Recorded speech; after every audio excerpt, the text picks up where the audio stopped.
Vakratunda Mahakaya Surya Koti Samaprabha Nirvignam Kuru Me Deva Sarvakaryeshu Sarvada Saraswati Namastubhyam Parade Kamarupini Vidyarambham Karishyami Siddhir Bhavatame Sada Saṃskṛtam Dayanandam Paramarthasvarupinam Tattvajnana Prashastaram Pranatosmi Param Padam Vagarthaviva Sampraktau Vagartha Pratipattaye Jagatah Pitarau Vande Parvati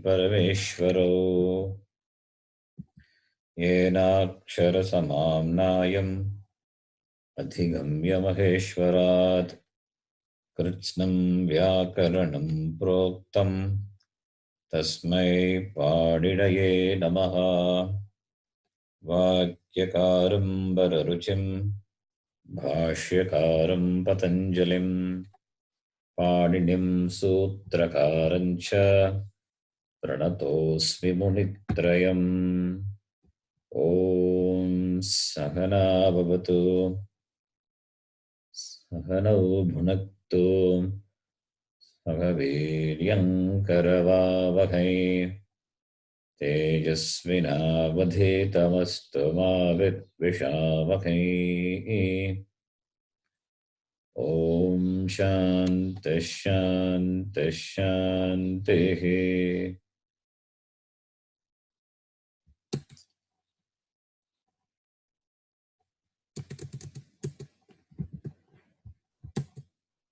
Now I'm sharing a word file.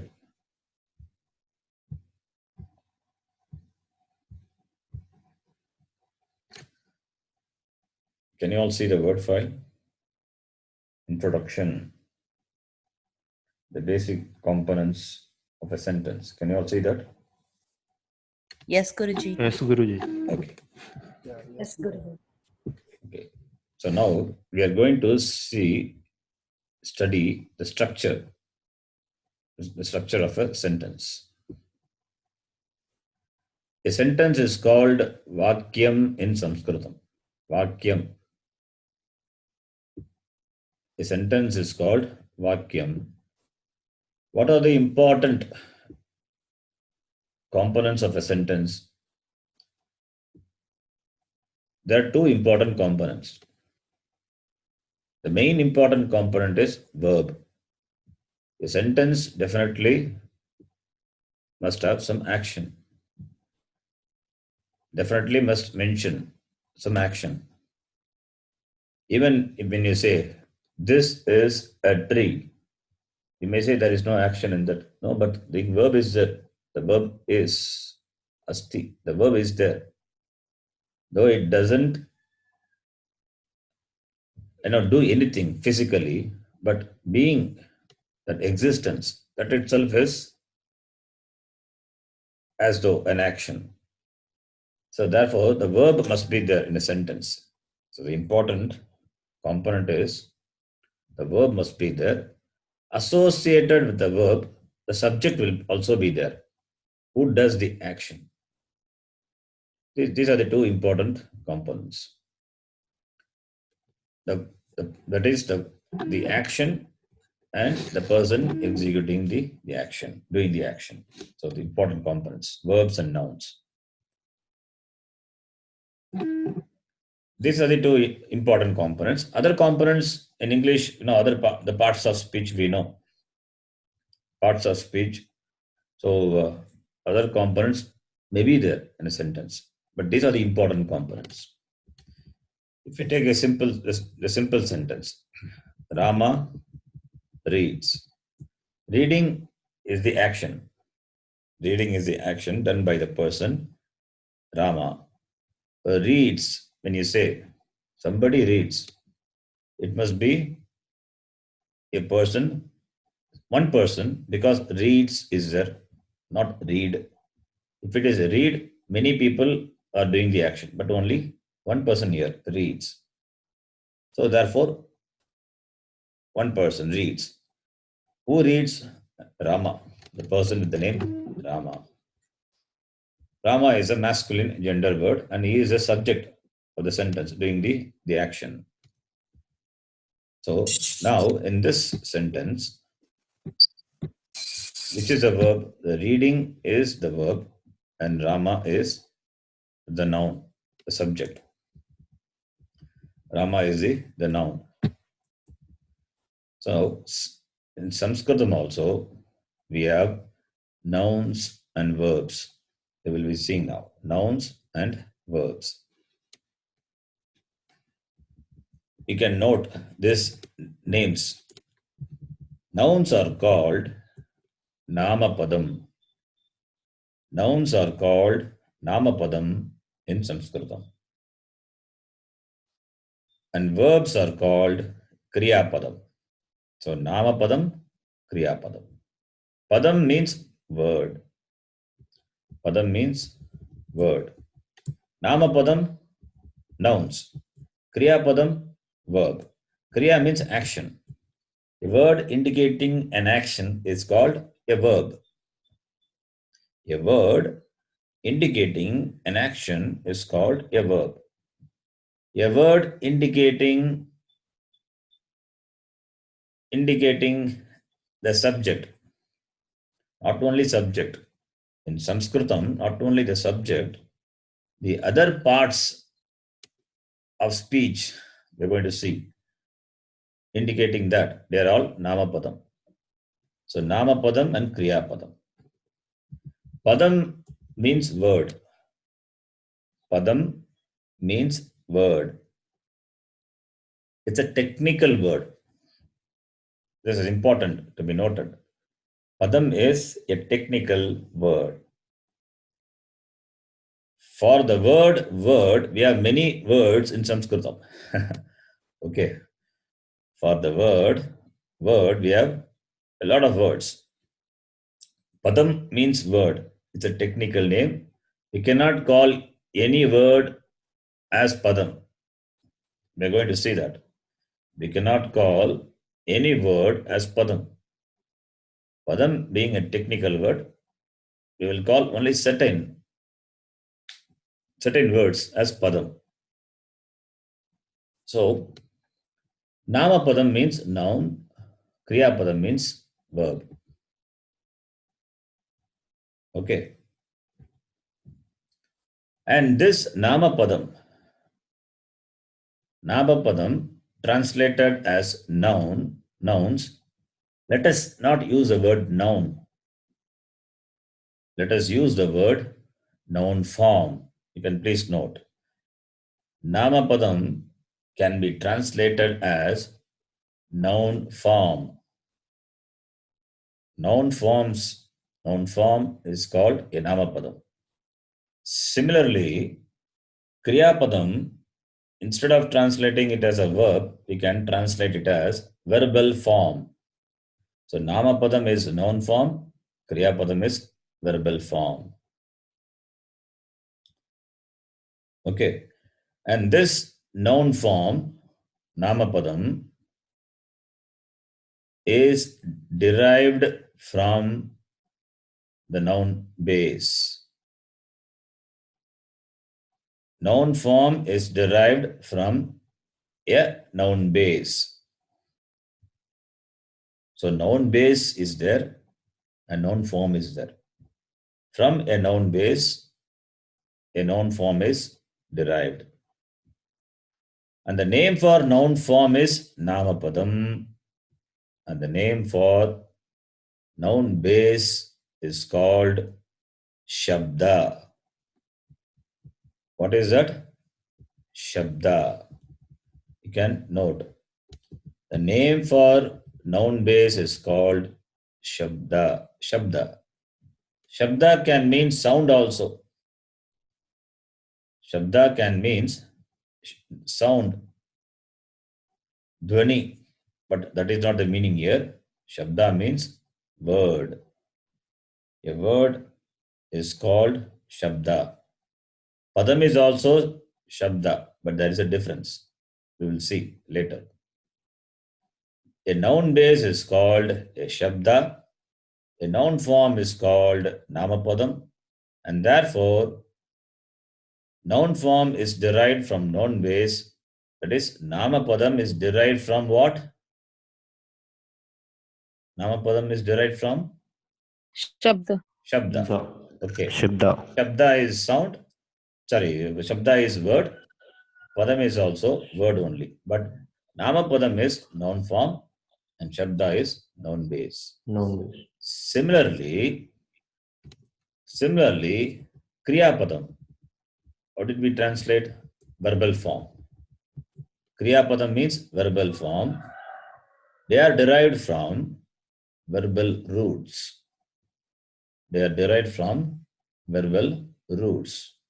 Verbal roots are called dhatu. In Saṃskṛtam, they are called dhatu. Dha, Mahaprana. Ta, tha, da, dha. Dhatu. A dhatu is called verbal root in English. Verbal root in English is called dhatu in Saṃskṛtam. And from a dhatu, from a verbal root, verbal form is derived. Kriya Padam is derived.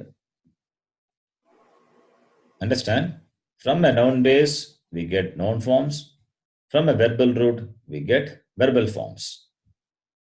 In Saṃskṛtam, we say, put this in the Saṃskṛta, using the Saṃskṛta words, let us form sentence. From a Shabda, Kriya Padam is derived.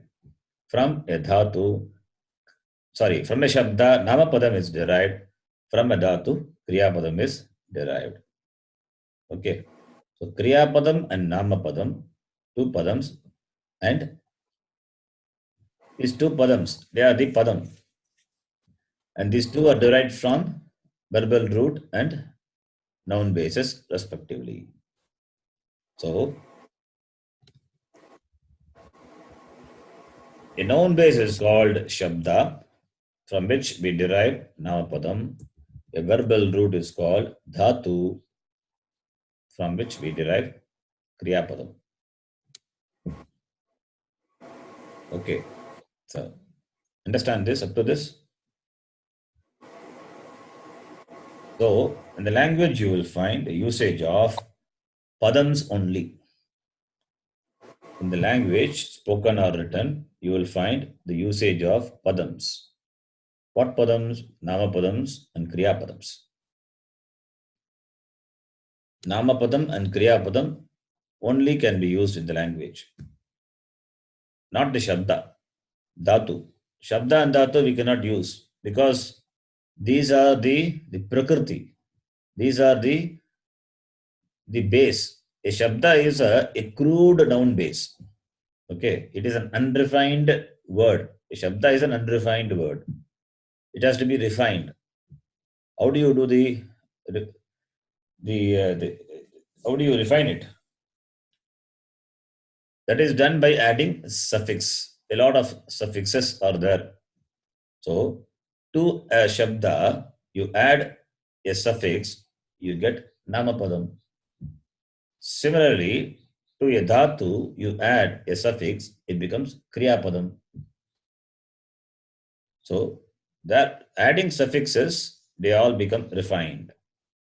That is why Saṃskṛtam, Samyak Kritam, a lot of suffixes are there, and they are adding to the Prakriti, adding to the crude noun base of the Dhatu, we get the fully formed, refined words we get.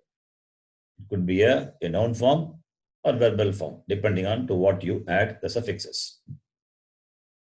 You understand up to this, what I say? Okay, Guruji. Understand. Others? Yes. Guruji. So you can, yes, you can note this, the technical words. Shabda, Namapadam, Dhatu, Kriyapadam. Okay. Don't bother about suffixes and all. A lot of suffixes are there. We are going to study later, not now.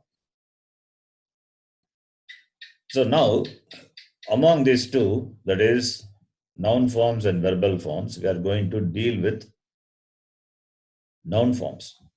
And noun forms are derived from a shabda. Therefore, we are going to see shabda first. Okay. Shabda is a noun base, a crude noun base. So you can translate the word shabda as word. You can translate shabda as word. And what will you do with the padam? Padam also means word. So therefore, that's why I use the word noun base or noun form. That would be better. If I use a word for both, then what I mean you will get confused. So therefore, I use the word noun base for shabda and noun form for noun form for the namapadam. No. Okay. So now let us see. Let us see what are they, noun bases or noun forms. We know noun forms are derived from noun bases, right? Noun forms are derived from noun bases. And this noun base,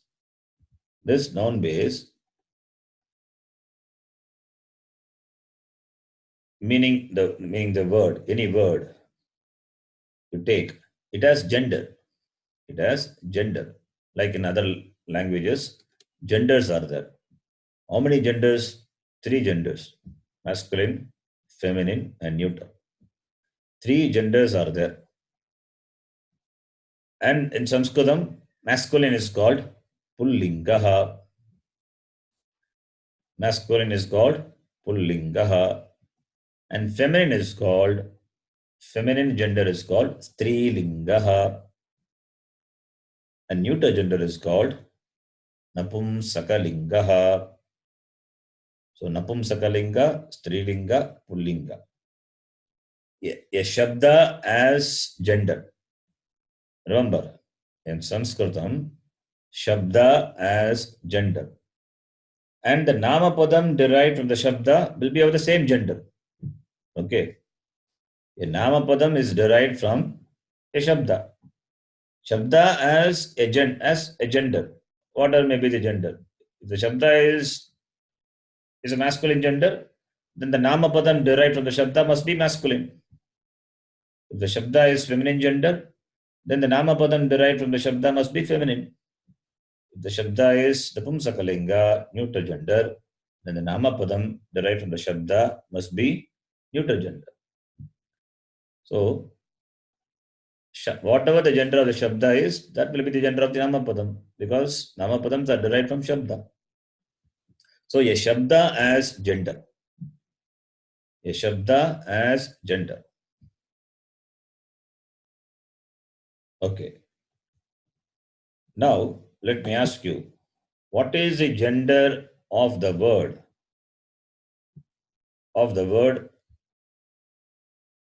forest in English? The gender of the word forest in English. Neuter. Feminine. A forest is a neuter gender. Neuter.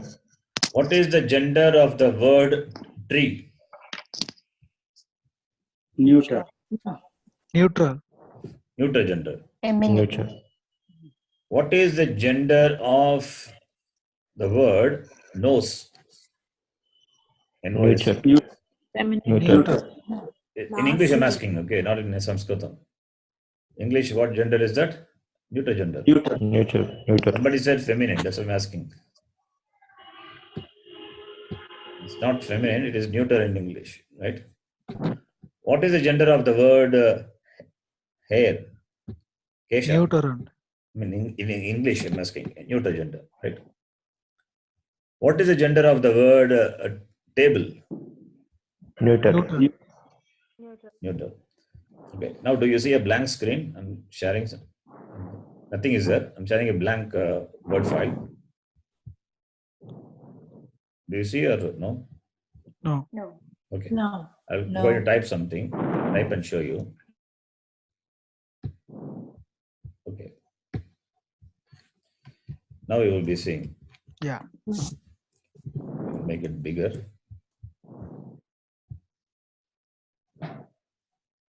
I type the word vanam. Vanam means forest. Right? Vanam. Vanam means forest. Forest is a neuter gender word in English. See, we understand or we study a language based on another language. Right? When you so people now the students are from different places, different background, different languages you speak.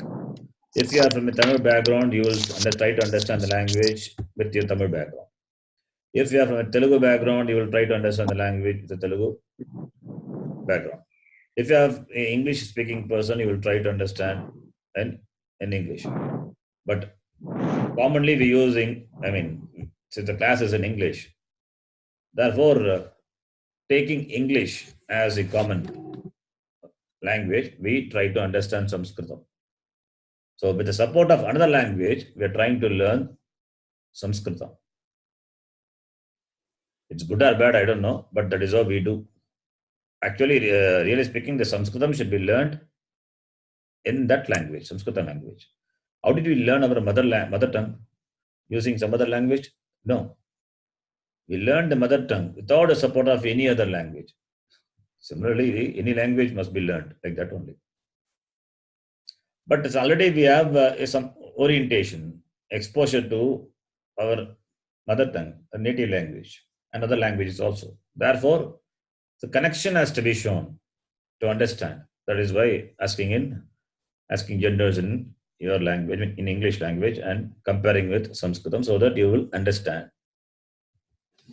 Okay, so the word forest is a neuter gender word in English. In Saṃskṛtam, it is a Napumsakalinga word. It's a Napumsakalinga, it's a neuter gender word. What is the base to determine the gender of a word in English or in other languages? The living beings are called, among the living beings, only two genders. One is masculine, other one feminine. Any non-living things or that which cannot move, we call it the neuter gender, right? That is how that classification is. So, Vanam meaning forest, neuter gender, and in Saṃskṛtam it is Napumsakalinga. And I said the word vriksha, vrikshaha, so let us say vriksha only. Vriksha is a shabda. Vriksha is a neuter gender word in English. In Saṃskṛtam it is a pullinga word. It is pullinga. And table, I gave another word, table, writing table. That is utpitika, which is a strilinga. It's a strilinga word.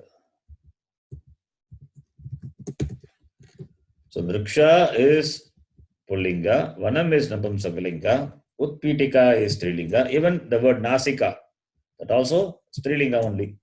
Nasika means nose.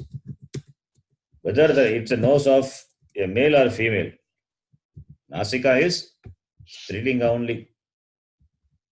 A male having a strilinga nose. The nose is strilinga, not strilinga nose.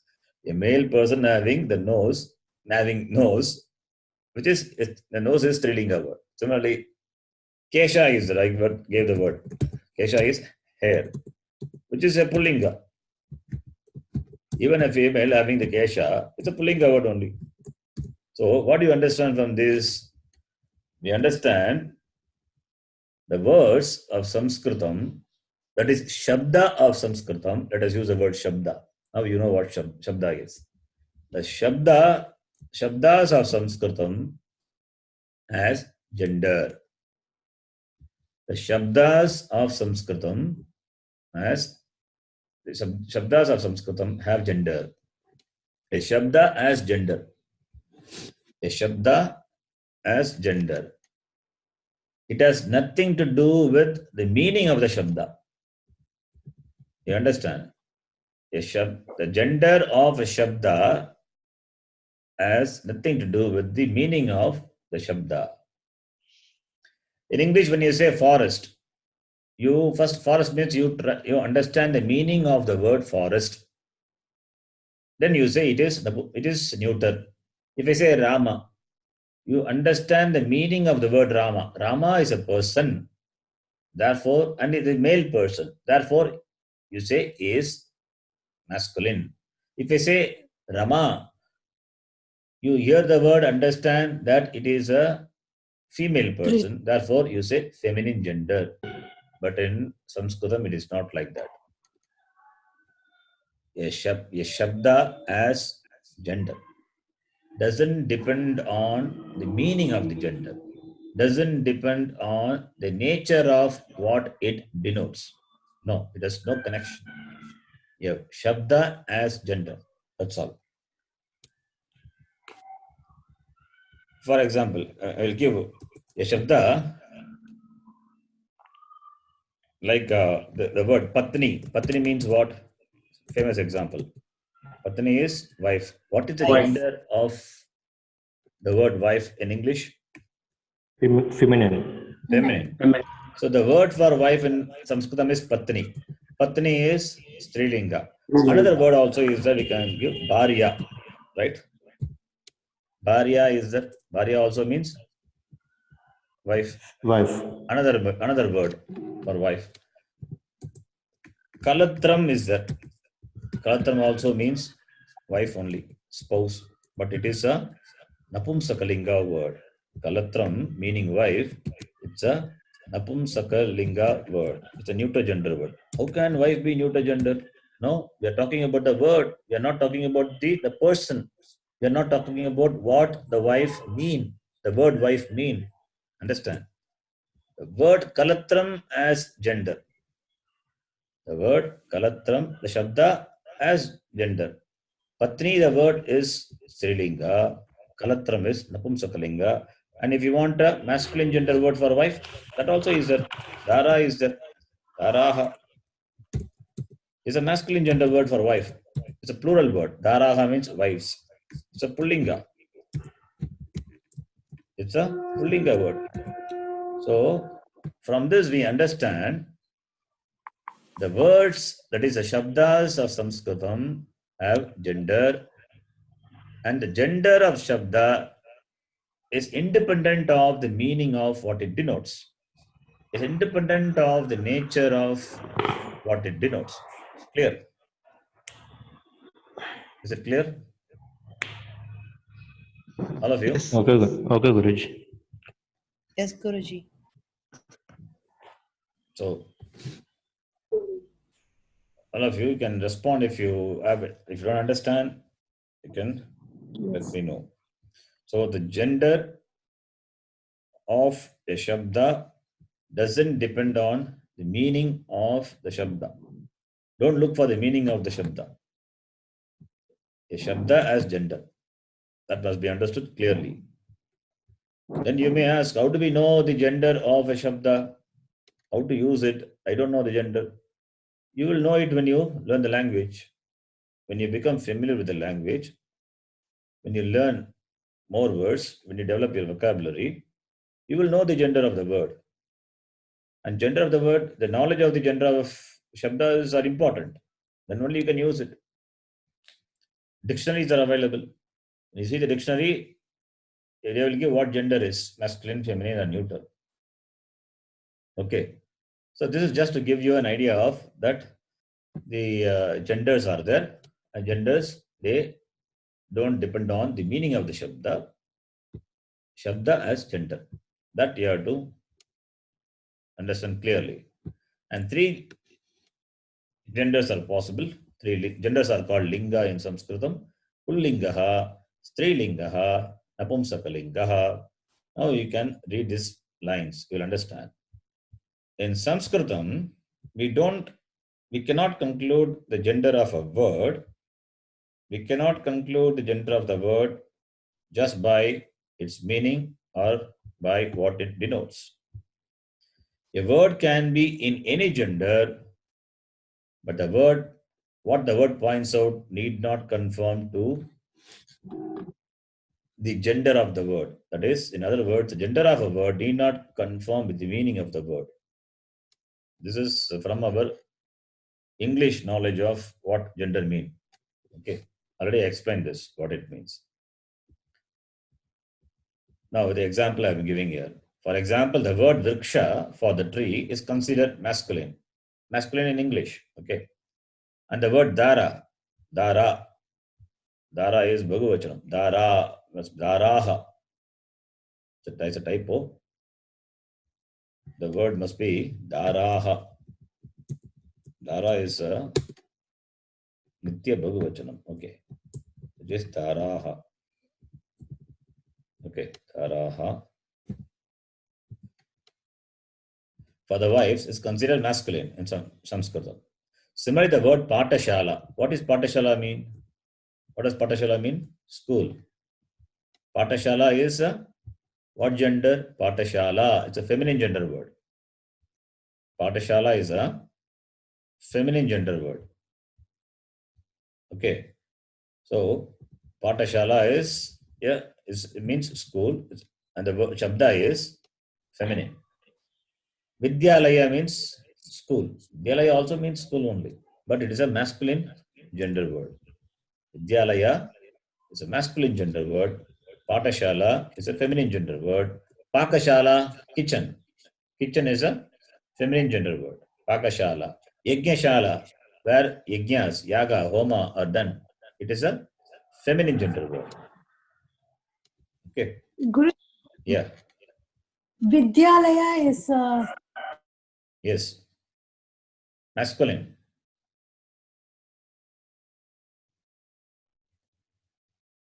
Hello. Can you hear me? You're speaking, but I can't hear.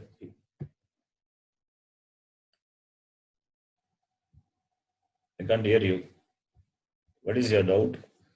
Vidyalaya is meaning school. Devalaya. Devalaya is temple.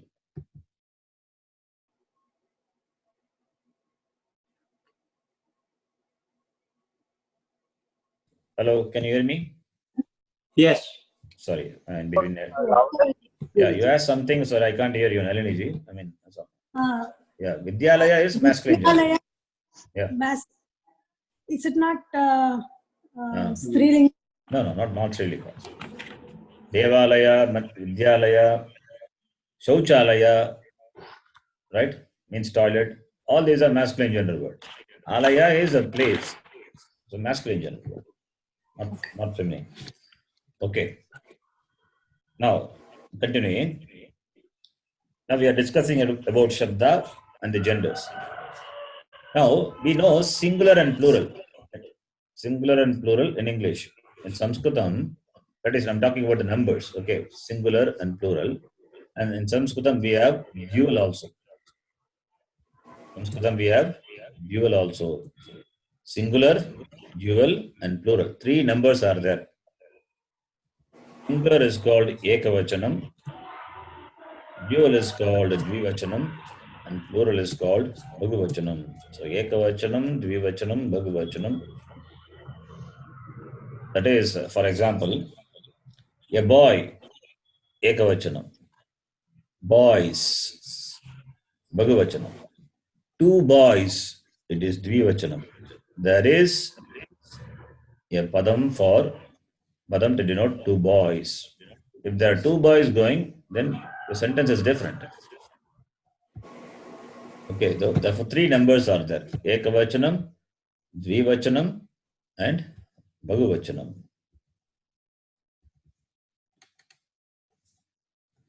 Saṃskṛtam word for the noun base is Shabdaha, that we have seen.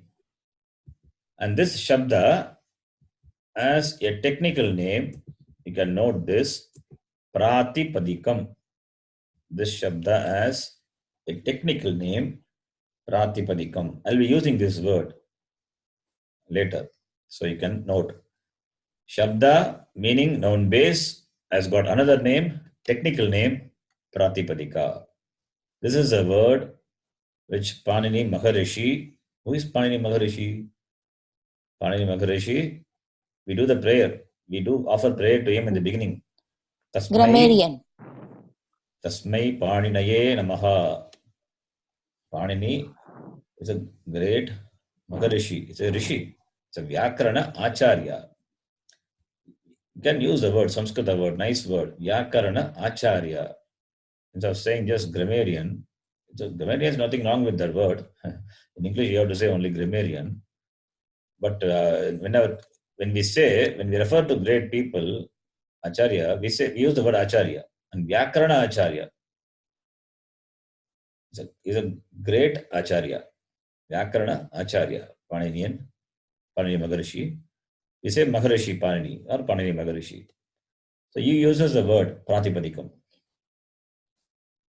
Okay.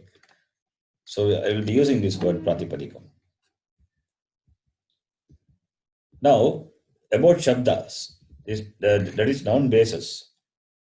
The Shabdas cannot be used in the language as such for speaking or writing. We cannot use. These Shabdas must be converted to a Padam. Must be converted to a Padam. What Padam? Nama Padam. Already we have seen. A noun base is called Shabda, a noun form is called a Padam. Nama Padam.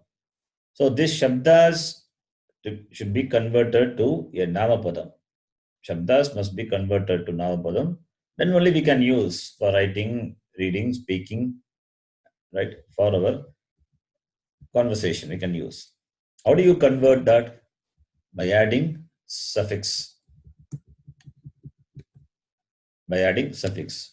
That is, a noun form is derived from a noun base by adding a suffix. Nama padams are derived from Shabda by the addition of suffix. And a suffix is called in Saṃskṛtam Pratyayaha. It's called Pratyayaha. Pratiyate vidiyate iti Pratyayaha. That which is ordained is called Pratyaya. So Pratyaya means suffix. So Shabda plus suffix, you get Namapadam. That's clear. Shabda plus suffix, you get Namapadam. Dhatu plus suffix, some suffix. Okay. We are not discussing about suffixes. Many suffixes are there. We are not discussing about what are those suffixes. Shabda plus suffix, Namapadam. Dhatu plus suffix, Kriyapadam. Right? And a suffix is called Pratyaya. Okay. Now, in English, I said we have parts of speech. We have prepositions are there. We have prepositions. In, at, of, between, along with, for, to, by, from, right? We have got so many prepositions are there. Say, for example, I'm typing now in the other word file.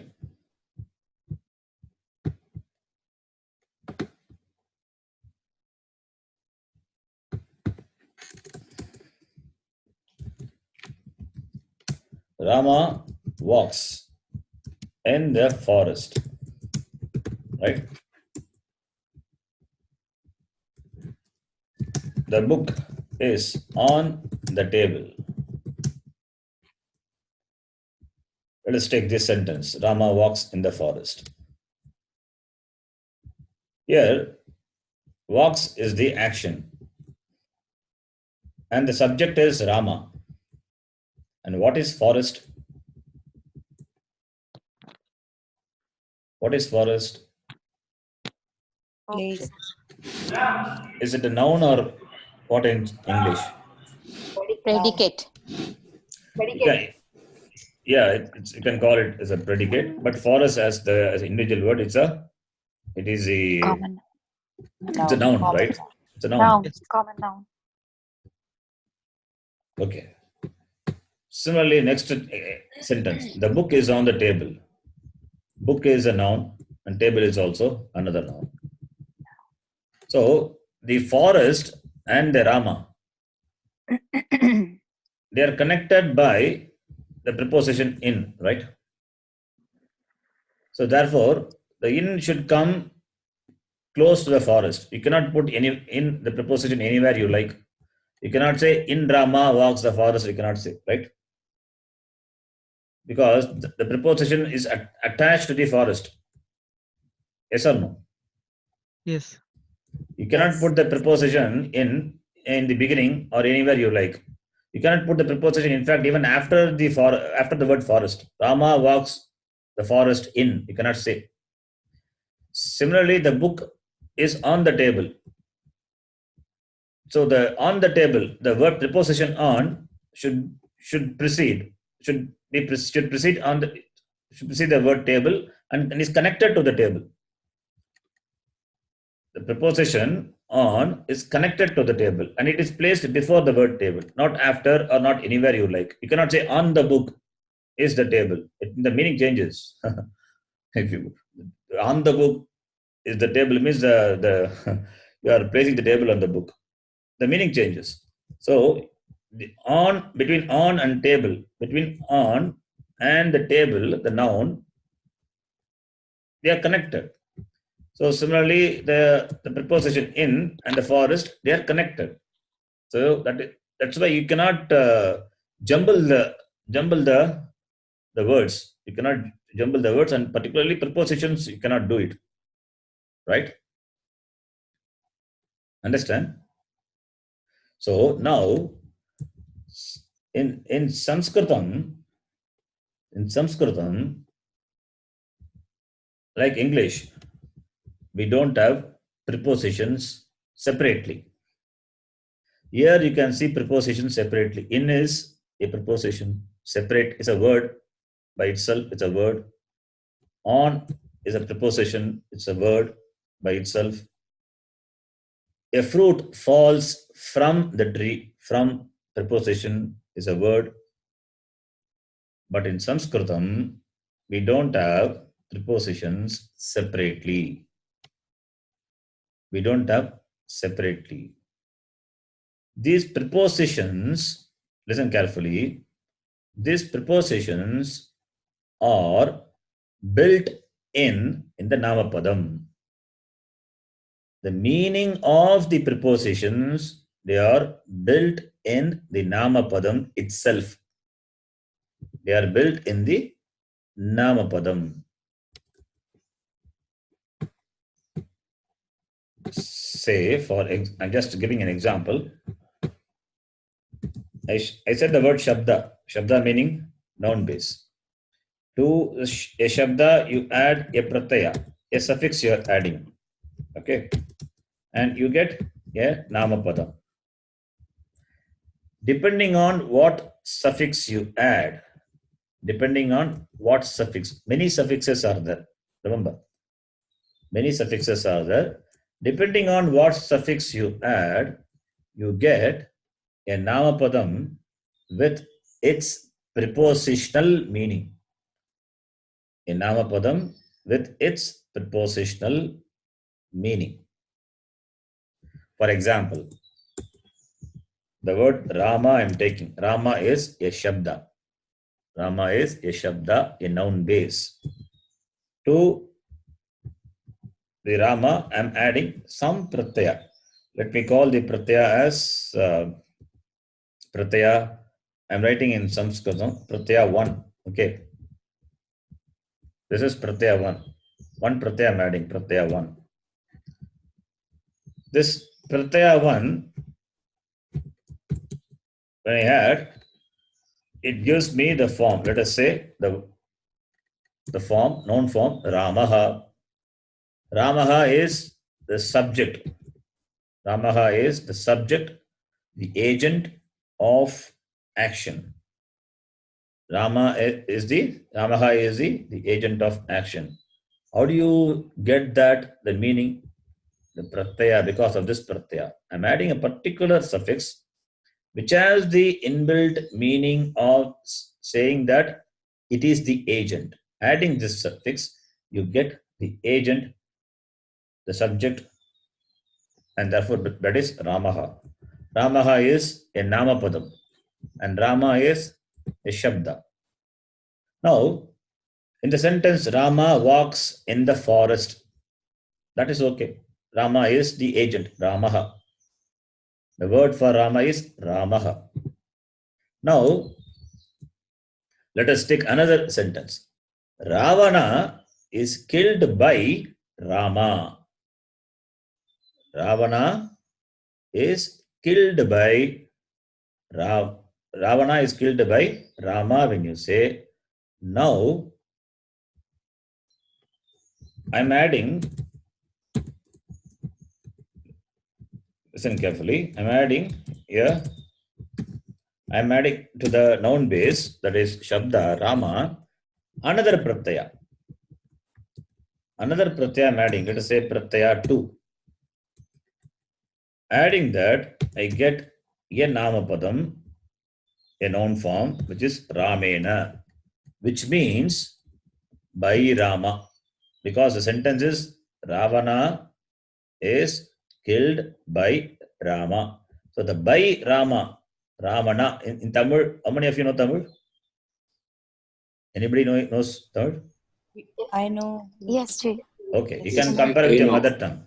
Ramanal, Ravanan Ramanal Kollapattan. So Ramanal, at all, Ramanal, Ramanuடைய, Ramanuக்காக, Ramanidam, வேற்றுமை உருபுகள். That is what I am talking about. In English, in Hindi also. Ram ko, Ram ne, Ram se, Ram ka, we use, right? What are those things?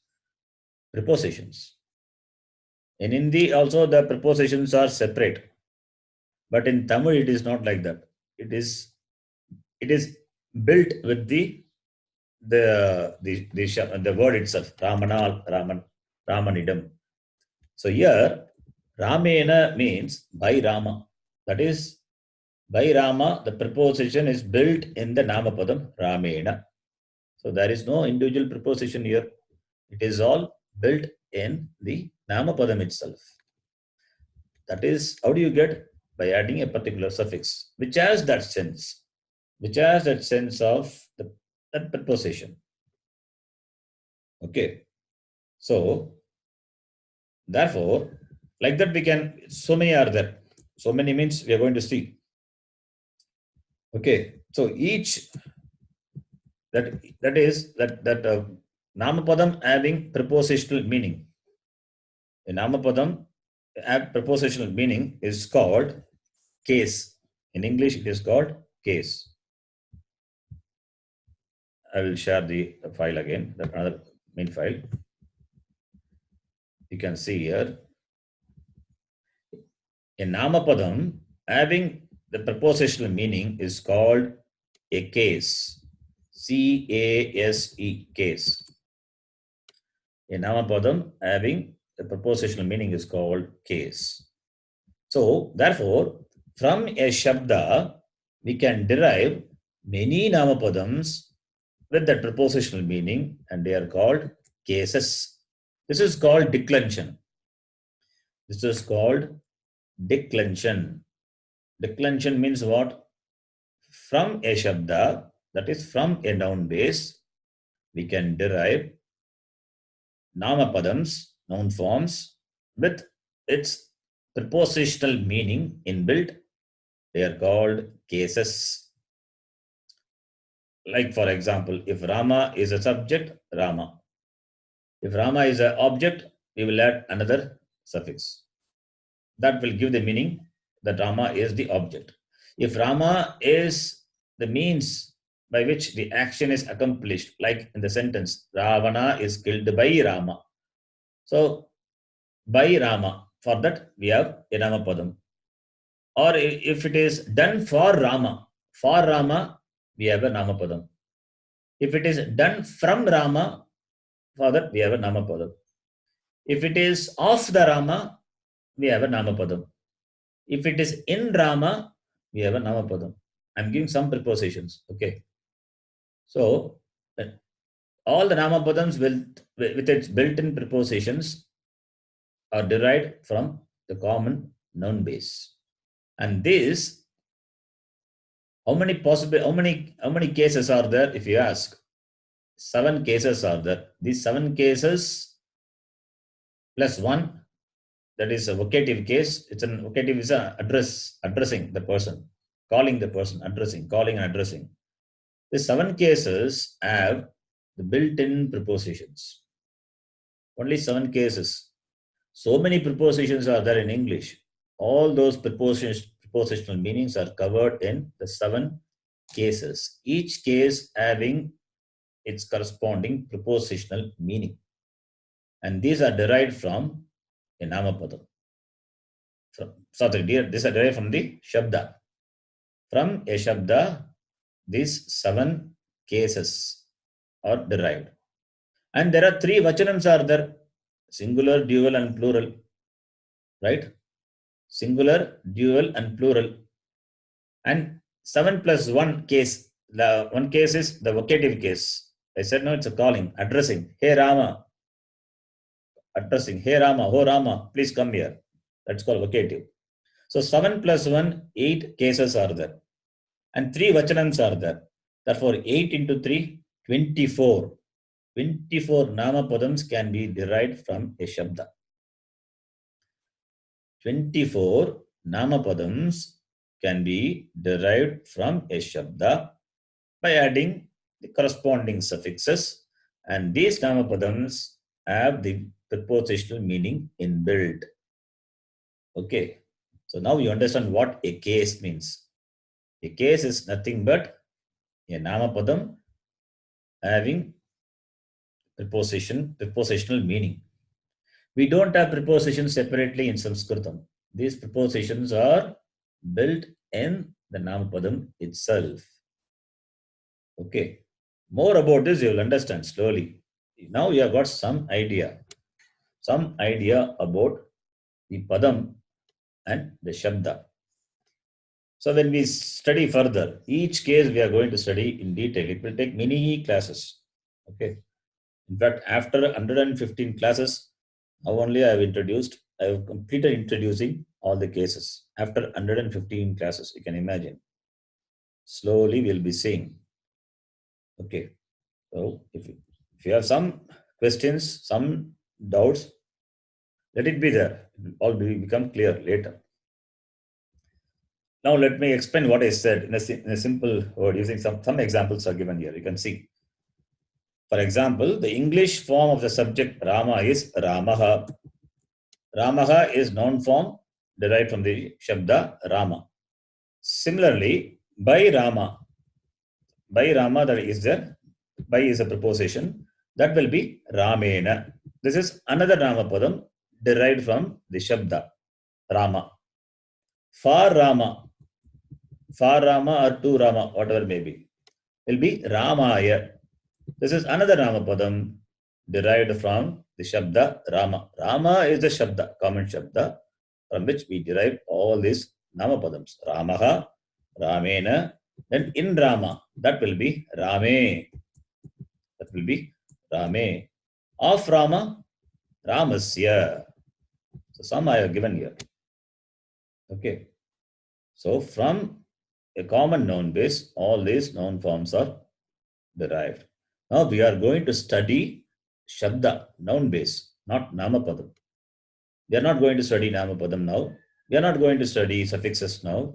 We are going to study the noun base because the noun base has gender. So we are going to analyze a noun base, a Shabda, for its gender and other things also. That we will be seeing slowly in the subsequent classes. So we can stop here. If you have any doubts, you can ask me. Samshayam asti va? Asti.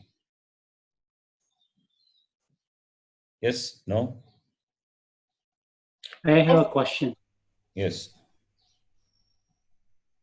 I looked up when I lost the connection. I was looking up a reference. Punlinga is written with a dot at the top. That's okay. It could be Pumlinga or Pullinga. Both are okay. Both are okay. Thank you. Yes, anybody? Is it clear? Yes. Somewhat clear, Guruji. right? Yes. Yes. Okay. Yes, ma'am. Yes, Guruji. So we will be seeing in detail, so you will understand. Okay. Okay. Om Purnamadah Purnamidam Purnat Purnamudachyate Purnasya Purnamadaya Purnameva Vashishyate. Om Shanti Shanti Shanti. Harihi Om Shri Gurubhyo Namaha. Harihi Om. धन्यवाद गुरुजी. ಧನ್ಯವಾದ ಗುರುಜಿ. Dhanyawad. Thank you, Guruji. Thank you.